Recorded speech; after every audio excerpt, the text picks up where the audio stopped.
이에 느부갓네살 왕이 엎드려 다니엘에게 절하고 명하여 예물과 향품을 그에게 주게 하니라.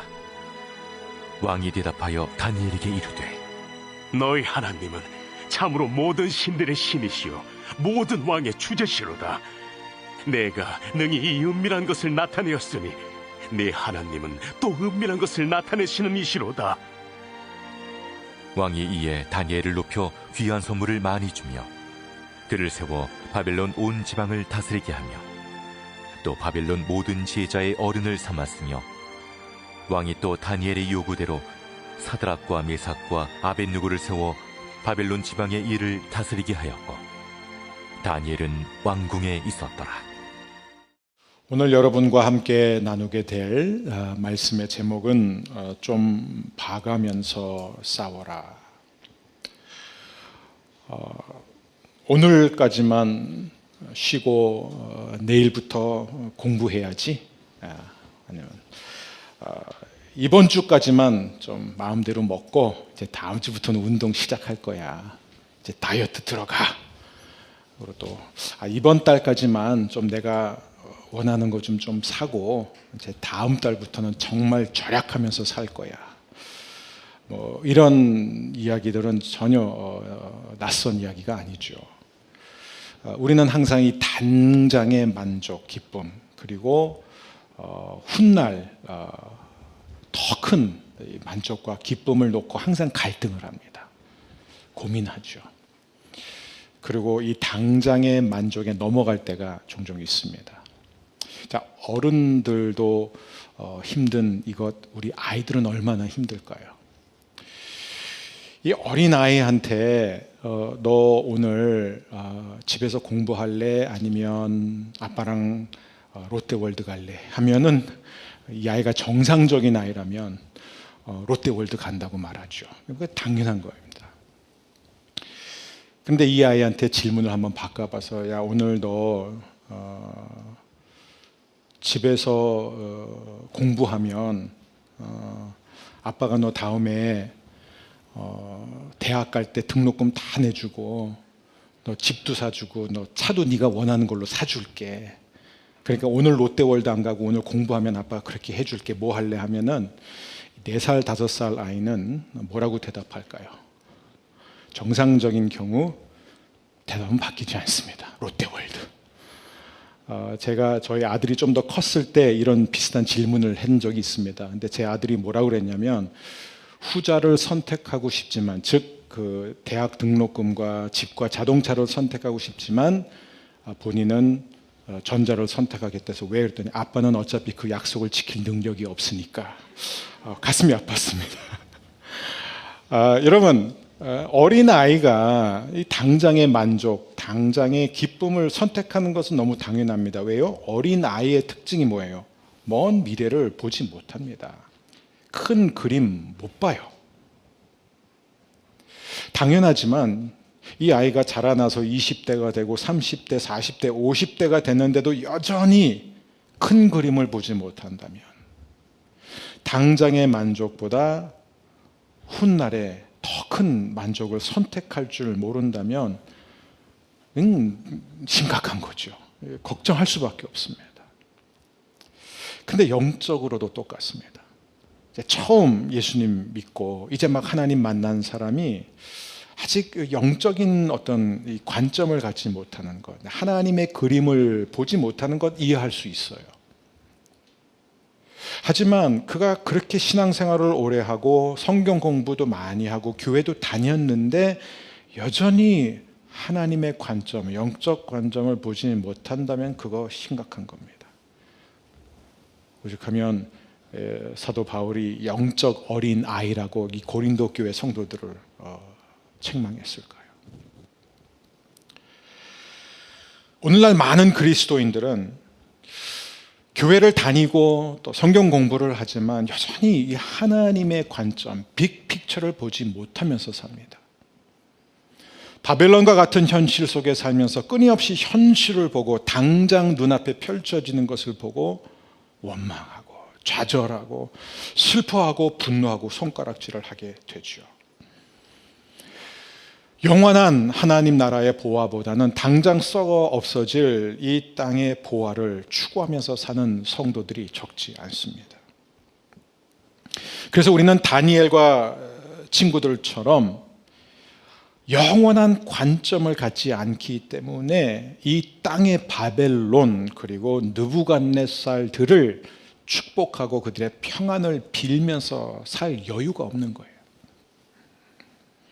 다니엘이 될 수 있었던 것은 바로 다니엘에게 있었던 분명한 신앙적 관점 때문이었습니다. 그는 언제나 빅 픽처, 큰 그림, 먼 미래를 봤습니다. 70년 후에 이루어질 약속을 봤습니다. 그래서 그는 이 땅에서 일어나고 있는 현실이 아무리 어두워도 흔들리지 않았어요. 바벨론의 침공, 정복, 그리고 느부갓네살이 계속해서 승승장구하면서 상상할 수 없는 성공과 권력과 부를 거머쥐는 것을 보면서도 다니엘은 하나님의 관점으로 봤기 때문에 흔들리지 않았습니다. 그는 계속해서 바벨론과 느부갓네살을 진심으로 대하고 그들의 평안과 안녕을 구할 수 있었던 이유는 바벨론과 느부갓네살이라는 악한 나라, 악한 정권, 악한 통치자의 형통은 하나님께서 일시적으로 주신 것에 불과하다는 것을 알았기 때문입니다. 그는 하나님의 빅픽처, 하나님의 궁극적인 목적을 신뢰했기 때문에 원수를 품고 사랑할 수 있었던 것이에요. 예레미야는 40년 넘게 똑같은 메시지를 외쳤지만 남유다 대부분 백성들은 예레미야의 말씀을 듣지 않았습니다. 예레미야에 비하면 100배, 1000배 영성이나 모든 면으로 떨어지는 제가 전한다고 과연 사람들이 들을까? 예레미야 시대 때도 40년 넘게 들은 그 말씀 가운데 그것을 믿고 그대로 순종한 사람은 다니엘과 친구들 외에 몇 명 없었습니다. 그래서 저는 이 말씀을 전하면서 주님, 정말 들을 분들은 들을 수 있게 주옵소서. 그러나 동시에 듣지 않을 분들도 있다는 것을 잘 알고 있습니다.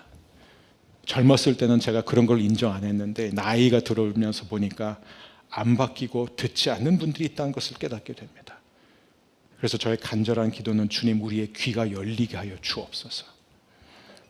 예레미야가 정치 현실을 몰라서 그랬을까요? 다니엘이 느부갓네살의 정체를 몰라서 바벨론의 정책이 얼마나 심각하고 얼마나 위험한지 몰라서 그랬을까요? 아마 예레미야나 다니엘의 이 방법을 선택하지 않았던 유다 사람들은 그렇게 생각했을 거예요. 우리는 어제 토요 예배를 통해서 우리 계속 산상수훈을 공부하고 있습니다. 특별히 어제는 보복과 원수 사랑에 대한 예수님의 가르침을 배웠어요. 그 가르침의 핵심이 무엇이죠? 바로 자유임을 배웠습니다. 누가 나에게 와서 오른뺨을 때리고 내 속옷을 빼앗고 강제적으로 나로 하여금 자기 짐을 들고 오리까지 걸어가게 할 때 그 사람의 불의한 행동으로 인해서 나의 선택이 결정되면 안 된다는 것이죠. 그게 진정한 자유예요. 누가 나한테 이런 일을 했기 때문에, 이런 짓을 했기 때문에 그래서 나는 이렇게 할 수밖에 없었다라는 그런 종 노릇을 하지 말라는 것이에요. 그리스도 안에 있는 사람은 참된 자유, 즉 통제권을 갖고 있습니다. 원수가 나한테 어떻게 하든 나는 그를 사랑하고 품을 수 있는 엄청난 자유와 힘이 있다는 거예요. 그래서 우리에게 주어진 하나님 나라의 소망, 이 확신, 이 믿음, 이 사랑이 어떤 사람과 어떤 환경에 있어도 흔들리지 않는 것, 그게 바로 신앙의 힘입니다. 여러분, 다니엘이 바로 그런 사람이었어요. 느부갓네살 바벨론은 어떤 존재예요? 그의 모든 것들을 앗아간 존재들이었습니다. 그의 부모, 형제는 물론 집, 고향, 성전, 민족, 심지어 그의 미래를 처참하게 짓밟았습니다. 거세를 시켰습니다. 가족도 가질 수 없게 되었습니다. 더 나아가 그의 이름을 벨사살이라고 지었습니다. 벨을 섬기는 자, 벨의 왕자. 바벨론 사람들이 가장 높게 봤던 강력한 신, 귀신 벨을 섬기는 자. 다니엘은 평생 사람들이 자기를 부를 때마다 다니엘아가 아니라 벨사사라, 벨을 섬기는 자요, 벨이 지켜주는 자요, 벨의 수호자요. 그거를 들을 때마다 얼마나 힘들었을까요? 그런데 그는 이런 것을 갖고 목숨 걸고 싸우지 않았습니다. 왜요? 남들이 나를 뭐라고 부르든 나에게 어떤 이름을 주든 그것이 나를 결정할 수 없기 때문에, 내 인생을 바꿀 수 없기 때문에요. 다니엘이 바빌론과 느부갓네살과 맞서 싸울 용기가 없어서 그냥 다 받아들이고 참고 산 게 아니란 것입니다. 그는 영적인 관점을 분명히 가졌기 때문에 자신이 싸워야 할 싸움과 싸워서는 안 될 싸움을 구분했던 사람이에요. 다니엘은 3년 동안 바벨론의 학문을 강제로 공부해야 했습니다.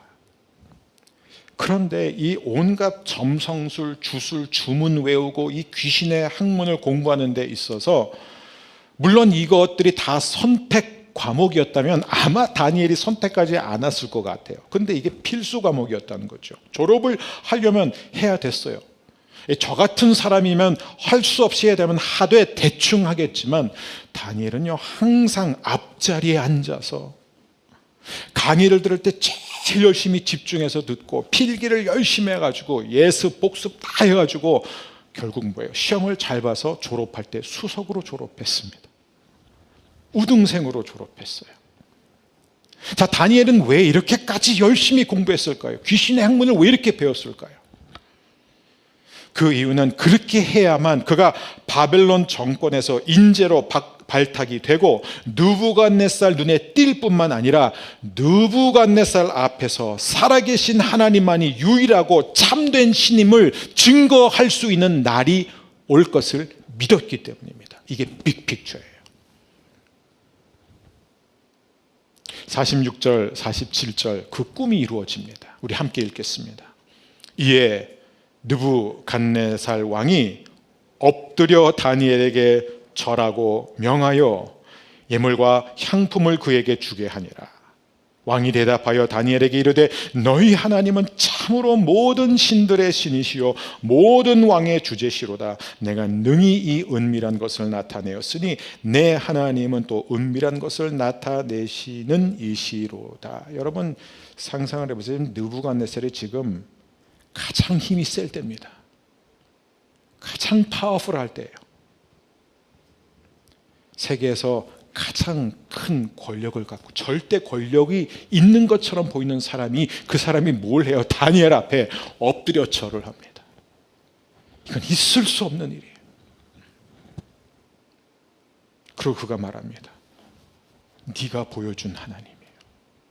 느부갓네살은 어떻게 하나님을 만나요? 다니엘을 통해서. 그래서 그는 말합니다. 내 하나님, 내가 보여준 그 하나님은 모든 신들의 신이로다. 참된 하나님이다. 여러분 이게 얼마나 멋진 고백입니까? 그런데 안타깝게 오늘날 이 다니엘과 친구들이 보인 태도는 오늘 많은 그리스도인들이 갖고 있는 이 적대심, 이 저항과 불참의 태도와는 너무 대조적입니다. 학교에서나 직장에서 일어나고 있는 비기독교 모임 혹은 심지어 반기독교 모임에 참여를 일절 거부하고 탈퇴하고 반대를 합니다. 보이콧을 합니다. 미국 같은 경우 공교육에서 기독교와 반하는 어떠한 교육 내용이 들어가면요, 교인들이 막 나서서 막 큰 소리로 보이콧하는 그런 장면들을 흔하게 볼 수 있습니다. 여러분 마치 내가 그러한 모임에 가고 그 모임에 참여하면은 그 모임의 취지를 내가 지지하고 내가 동참한다고 우리는 생각하는 거예요. 그런데 결코 그렇지 않습니다. 예수님은 분명히 너희가 세상의 빛이다라고 말씀하셨습니다. 우리가 어두운 곳에 들어가지 않으면 우리가 도대체 어떻게 어떤 방법으로 어두운 세상을 비칠 수 있을까요?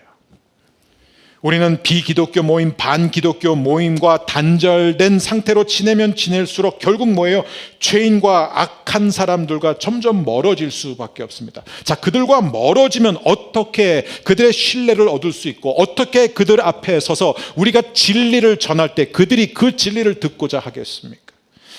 느부갓네살이 다니엘을 불러 세워 그의 하는 말을 듣고 그를 통해서 하나님을 만날 수 있었고, 그가 선포한 하나님의 모든 신들 가운데 가장 위대한 하나님이라고 선포할 수 있었던 이유는 다니엘이 그 자리에 서기까지 그만큼 노력했기 때문입니다. 주어진 현실 속에서 최선을 다해 빅픽처를 보면서 살았기 때문입니다. 다니엘의 삶을 보게 되면 그는 영적인 관점을 갖고 있었기 때문에 한 가지 사실을 알았어요. 죄인은 죄인으로 사는 게 당연하다는 걸 알았습니다. 하나님을 모르는 사람이 당연히 하나님의 뜻대로 살지 않죠. 악인은 당연히 악을 저지르면서 삽니다. 경건하지 않은 사람이 경건하지 않은 삶을 사는 게 당연합니다. 다니엘은 이 사실을 누구보다 잘 알았습니다. 그래서 그는 자신의 신앙, 자신의 경건한 삶을 바벨론에 있는 동안에 다른 사람들에게 한 번도 강요하지 않았습니다. 심지어 그가 높은 자리에 올라갔을 때도 자신의 신앙을 먼저 사람들에게 요구한 적이 없었어요. 제가 얼마 전에 한 회사의 대표분과 식사를 하고 있는데, 이제 이분의 고민은 뭐냐면, 내가 크리스찬인데, 내가 크리스찬 CEO로서 당연히 우리 직원들에게 복음을 전해야 되는데, 근데 그렇게 하지 못하는 모습 때문에 굉장히 힘들어하는 거예요. 그래서 뭔가 이렇게 모든 회사 직원들이 기독교 예배를 좀 드리도록 할까, 그것도 이제 그 결단을 내려야 되느냐 마느냐, 그걸 고민하고 있었습니다. 그래서 제가 그랬습니다. 절대로 강제성을 두면 안 됩니다. 이거예요. 대표가 기독교인이기 때문에, 회사가 기독교 가치를 추구하기 때문에 기독교 신앙을 갖지 않은 모든 사람도 의무적으로 다 그냥 예배를 드려야 된다. 이것은 하나님의 방법이 아니라는 것이에요. 그래서 정말 함께 예배하기를 원하는 사람들이 함께 모여 기도하고 함께 예배하면서 그분들이 회사 안에서 선한 영향력을 미칠 때, 어두운 곳을 비추기 시작할 때 자연스럽게 하나님을 모르는 사람들이 함께 그 예배 자리에 나오고 싶어 하도록 하는 게, 그게 바로 다니엘이 우리에게 보여주고 있는 가장 효과적이고 아름다운 죄인 전도 방법입니다. 여러분들, 이 부분에 있어서는 우리는 굉장히 더디게 배웁니다. 저도 이 부분에서 참 많이 실수를 했습니다. 중고등학교 때 제가 얼마나 하나님 나라를 향한 나름대로 열정, 또 혈기로 볼 수도 있죠. 굉장히 열정이 있었어요. 그래서 다른 사람들이 죄를 짓는 것을 보면 견딜 수가 없었으면 가만히 있을 수가 없어요. 그래서 학교에 가면 친구들이 막 욕을 하고 음담패설하고 그러면요, 저는 제가 얼마나 불쾌한지를 분명하게 아예 표현을 했습니다. 너희들 그런 더러운 말 하면 안 돼. 그런 욕하면 안 돼. 그런 짓 하면 안 돼. 그게 저의 사명이라고 생각했어요. 크리스찬으로서 잘못된 것을 지적하고 고쳐야 된다고 생각했어요. 불의를 보고 그냥 넘어가면 안 된다고 생각했습니다. 그래서 저는 가까운 친구들일수록 저는 세게 얘기했습니다. 너 다시는 내 앞에서 욕하지 마. 너 계속 그렇게 욕하면 난 너랑 친한 친구가 될 수 없어. 그래서 실제로 제가 가장 친했던 친구 가운데 한 친구가 욕을 계속해서 그와 절교까지 했어요. 돌이켜보면 정말 어리석은 거였었어요. 미숙한 저의 결정이었던 것이에요. 여러분, 제가 그렇게 하면 그렇게 할수록 이 친구들이 죄에서 돌아섰을까요? 제가 그렇게 그들의 잘못에 대해서 지적하면 지적할수록 그들이 점점 더 예수님 앞에 나왔을까요? 아니요, 반대 효과였어요. 쟤랑 어울리면 안 되겠다. 제 앞에서는 욕을 덜 했어요. 근데 뭐예요? 뒤에 가서 제 욕을 엄청 했을 뿐만 아니라 훨씬 더 담대하게 온갖 불의를 행했죠. 그리고 그들은 예수님과 더 멀어지는 결과밖에 이뤄내지 못했습니다. 제가 이 중고등학교 시절에 이 뼈아픈 실수와 실패를 토대로 대학에 가서는 제가 어떻게 전략을 바꿨냐면, 하나님 어디든지 저를 초대하면 가겠습니다. 그래서 저는 초대받은 모든 술자리, 초대받은 모든 나이트클럽을 다 다녔어요. 거리낌 없이 다녔어요. 근데 제가 뭐 술을 마시거나 죄를 짓지는 않았습니다. 근데 저의 사명은 뭐야? 이들과 친하게 지내야 되겠다. 정말 이들을 편하게 해줘야 되겠다. 이들이 하나님을 모르니까 하나님 모르는 행동을 하는 게 당연하다. 그랬더니 하나님이 일하시는 거예요. 저는 한 번도 하나님 얘기를 한 적 없어요. 예수님 얘기한 적 없어요. 그런데 어떤 친구는 또 새벽 2시에 전화가 옵니다. 또 어떤 친구는 6시에 전화가 옵니다. 자기 어제도 술 마시고 막 토하고 지금 막 근데 자기가 너무 죽고 싶다는 거예요. 내가 왜 이렇게 사는지 모르겠다. 자기가 왜 이렇게 방탕한지 모르겠다.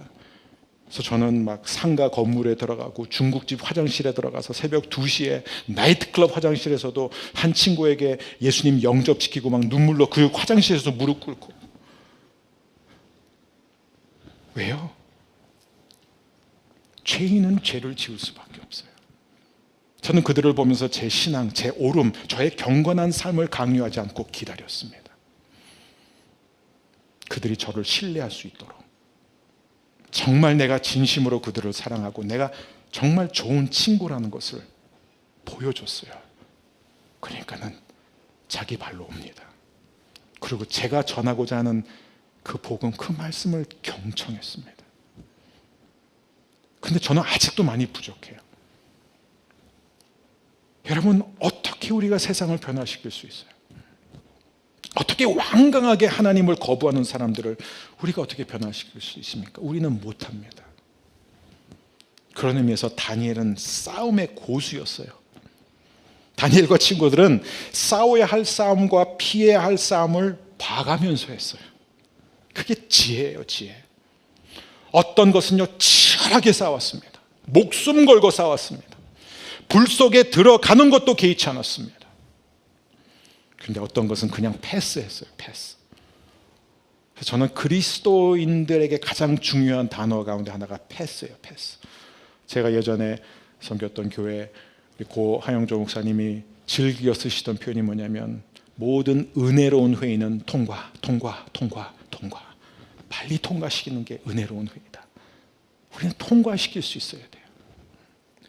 그런데 이상하게 크리스찬들은 그렇게 쉽게 통과시키고 패스시키는 사람이 아님을 우리는 보게 됩니다.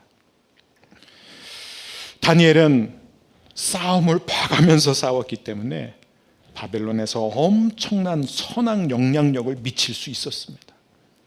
즉 다니엘은 자신이 짓는 죄에 대해서는 철저했지만 다른 사람들이 짓는 죄에서는 굉장히 관대했습니다. 이는 결코 쉬운 게 아닙니다. 여러분, 바벨론과 느부갓네살은 다니엘에게 온갖 불의를 행한 사람들입니다. 다니엘이 소중히 여기는 모든 것을 빼앗아간 사람, 그의 자존심을 짓밟은 사람들이에요. 그러나 이런 사람들에 대해서 자신이 그들을 미워한다고, 그들이 자신에게 피해를 입혔다고 해서 그들과 싸우지 않았다는 것입니다. 즉 다니엘은 자신이 싫어한 것과 하나님이 싫어하는 것을 구분할 수 있었어요. 동일시하지 않았습니다.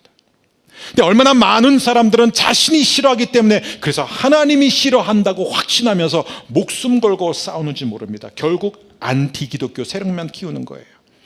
반기독교적인 감정만 부추기는 거예요. 자기가 뭘 잘못했는지도 모르고요. 우리는 자신이 싫어하는 것, 자신에게 행해진 불의, 자신이 겪어야 하는 불편과 손해와 수모에 대해서는 잘 참지 못합니다. 그러나 하나님이 싫어하시는 것에 대해서는 굉장히 관대합니다. 그래서 우리는 자신이 짓는 죄에 대해서는 합리화하고 관대하지만 다른 사람이 짓는 죄에 대해서, 특히 죄인과 악인이 짓는 죄에 대해서 더 분노하고 더 손가락질을 하게 되죠. 빌립보서 4장 5절에 사도 바울은 말합니다. 너의 관용을 모든 사람에게 알게 하라. 영어로 tolerance. tolerance는 뭐예요? 나와 다른 것, 내가 동의하지 않은 것을 보면서 참는 것입니다. 다니엘의 영적 관점은 그로 하여금 모든 사람에게 관용하도록 했습니다. 사도 바울이 즐겨 쓰는 이 모든 사람에는 또 악인과 죄인이 들어가죠. 그는 눈으로 참아 볼 수 없는 온갖 죄악과 부패를 보면서도 오래오래 참았습니다. 아무것도 안 했다는 게 아닙니다, 여러분. 아무것도 안 하지 않았어요. 굉장히 열심히 살았어요. 치열하게 싸우면서 살았습니다. 자신이 하나님의 말씀대로 살기 위해서, 그래야만 때가 되면 자신이 하나님 앞에 쓰임받을 수 있다는 것을 알았기 때문에 아무것도 안 한 게 아니에요. 방관한 게 아닙니다. 참은 거예요. 기다린 것입니다. 사랑의 첫 번째 속성은 무엇이죠? 고린도전서 13장 4절, 사랑은 오래 참고 사랑은 온유하며. 첫 번째 뭐예요? 오래 참는 거예요. 바울도 이 관용에 대해서 다음과 같이 권면하고 있습니다. 우리 디도서 3장 1절 2절 말씀 우리 한 목소리로 함께 읽겠습니다. 너는 그들로 하여금 통치자들과 권세 잡은 자들에게 복종하며 순종하며 모든 선한 일 행하기를 준비하게 하며 아무도 비방하지 말며 다투지 말며 관용하며 범사의 온유함을 모든 사람에게 나타낼 것을 기억하게 하라. 또 관용과 온유가 또 나옵니다. 또 그 지긋지긋한 모든 사람 예외 없이. 여러분, 왜 그리스도인은 반드시 관용, 관대함을 죄인들에게, 악인들에게 베풀면서 살아야 할까요? 그 이유가 3절에 나와 있습니다. 우리도 전에는, 그거예요. 우리도 전에는 어리석은 자여, 순종하지 아니한 자여, 속은 자여, 여러 가지 정욕과 행락에 종노릇한 자여, 악독과 투기를 일삼은 자여, 가증스러운 자여, 피차 미워한 자여. 그게 우리예요. 그게 여러분이에요. 우리도 다 순종하지 않았어요. 우리도 다 속이면서 살았어요. 우리도 정욕과 행록에 종노릇했습니다. 우리는 모든 악독과 투기를 일삼았습니다. 가증스러운 말과 행동을 늘 하고 늘 미워하고 늘 분노했어요. 그런데 하나님이 그런 우리를 어떻게 하셨어요? 5절이에요. 우리를 구원하시되 우리가 행한 바 의로운 행위로 말미암지 아니하고 오직 그의 긍휼하심을 따라 중생의 씻음과 성령의 새롭게 하심으로 하셨나니. 그래서 저와 여러분은 오늘도 죄인과 악인에 대해서, 가증스러운 일들을 일삼는 사람들에 대해서 어떻게 해야 됩니까? 하나님이 우리에 대해서 관대하신 것처럼 우리도 관대해야 합니다. 근데요, 가장 관대하지 않는 사람들 가운데 일부가 크리스천들이에요. 저는 제가 이제 자유주의 신학교에서 미국에 유학기를 올 때 자유주의 신학교를 갔습니다. 그것도 제 스스로 결정해서 된 거 아니에요. 그런 정도의 담력이 없었어요. 저의 목사님이셨던 호양조 목사님이, 야, 너는 자유주의 신학의 소굴로 들어가서 거기서 복음을 배워라. 저한테 정말 너무 신선한 도전이었어요. 근데 제가 그 학교를 갈 때 제 주위에 있는 수많은 목회자들이, 야, 어떻게 너는 그런 학교에 갈 수 있니? 너는 학교 간판 보고 가는 거구나. 너 그런 데 가면은 목회 제대로 못해. 그리고 제가 그 학교에서 공부하고 이제 다른 신학교에 가서 이제 교수로 가르치게 됐습니다. 근데 몇몇 교수가 집단적으로 반발을 했어요. 그런 학교에서 공부한 사람 우리는 받아줄 수 없다. 그래서 한두 분이 아예 사표를 쓰고 나갔어요. 저 때문에. 제가 자유주의 신학교에서 공부했다는 이유로. 저는 참 그럴 때 얼마나 사람들이 자신이 믿고 있는 이 진리, 너무나 좁고 편협한 그 진리에 대해서 목숨을 걸고 싸우는지 모릅니다. 그걸 알게 되었어요. 여러분, 오해하지 마십시오. 죄인에 대해서 우리가 관대해진다는 것은 결코 불의와 죄에 대해서 그냥 넘어가자는 얘기가 아닙니다. 결코 잘못된 것을 잘못된 것으로 보지 말자는 게 아니에요. 죄는 죄입니다. 작은 죄도 죄예요. 작은 죄도 죽을 만큼 심각한 죄라는 것입니다. 하지만 하나님께서 저와 여러분의 죄를 어떻게 덮으셨어요? 사랑으로 덮으셨습니다. 그래서 사도 베드로는 뭐라고 말해요? 열심으로 사랑해라. 왜요? 베드로전서 4장 8절, 사랑은 허다한 죄를 덮느니라. 저는 우리 교회의 첫 번째 사명이 사랑이라고 생각합니다. 하나님 사랑, 이웃 사랑이에요. 그래서 우리는 정말 사랑으로 알려줬으면 좋겠습니다. 사랑으로 이기는 자가 되었으면 좋겠습니다. 모든 부부는 사랑으로 서로의 허물을 덮어주는 거예요. 가족마다, 우리 모든 동료들, 방법은 하나예요. 하나님이 우리에게 주신 그 사랑, 그 관용으로 우리가 다른 사람을 대할 때, 특히 죄인과 악인을 대할 때, 그때 비로소 하나님이 일하십니다. 우리가 바꾸는 게 아닙니다. 다니엘은 꿈도 꾸지 않았어요. 하나님이 하셨습니다. 다니엘의 순종을 통해서. 사랑하는 여러분, 오늘 말씀의 결론입니다. 죄인이 죄를 짓는 것 이상히 여겨서는 안 됩니다. 악한 자가 악을 행하는 것을 보고 우리는 그것을 보면서 경악할 필요가 없어요. 절대로 가만히 있자는 얘기 아닙니다. 악에 대해서 눈을 감자는 얘기가 아니에요. 다니엘은 누구보다 목숨 걸고 치열하게 싸웠습니다. 하나님의 약속, 하나님의 빅픽처를 보는 자신의 신앙, 그 영적 관점을 지켜내기 위해서는요, 치열하게 싸웠어요. 자신에 대해서 철저했습니다. 하지만 다른 사람의 허물, 죄인이 죄를 짓고 악한 자가 악을 저지르는 것에 대해서는 관대할 수 있었어요. 왜요? 하나님의 빅픽처, 하나님의 타이밍을 믿었기 때문입니다.